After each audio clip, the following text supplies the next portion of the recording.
Welcome to Pro Wrestling History Daily Top 5.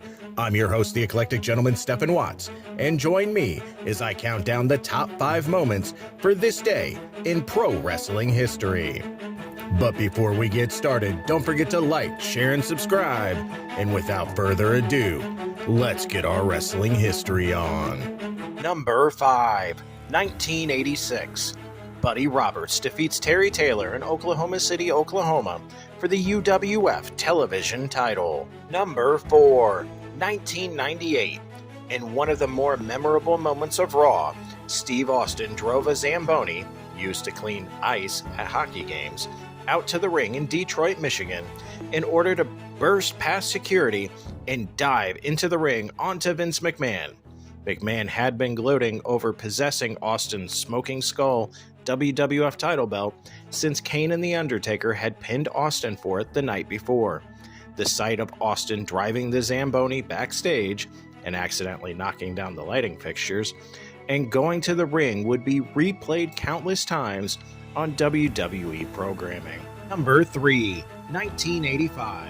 The first ever Hulk Hogan vs. Randy Savage match takes place at the Philadelphia Spectrum in Pennsylvania, with Hogan getting the pin after Savage missed a top rope elbow drop. Number 2, 1985.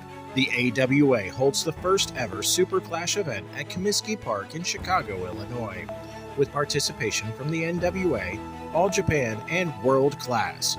This was during the Pro Wrestling USA era when promotions were working together to combat WWF's national expansion.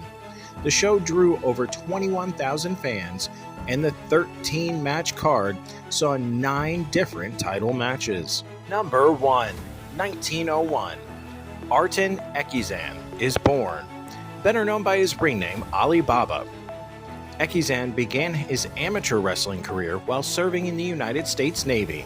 He became the fleet champion in the middleweight, light heavyweight, and heavyweight divisions. After an international match in Copenhagen, he was awarded the title of World Champion Navy Wrestler in 1927 and was honored at a White House reception by President Calvin Coolidge. Ekizan then started a professional wrestling career in 1932 after leaving the Navy and moving to Los Angeles. On April 24, 1936, Ekizan defeated world champion Dick Shakot in front of over 8,000 spectators in Detroit, Michigan.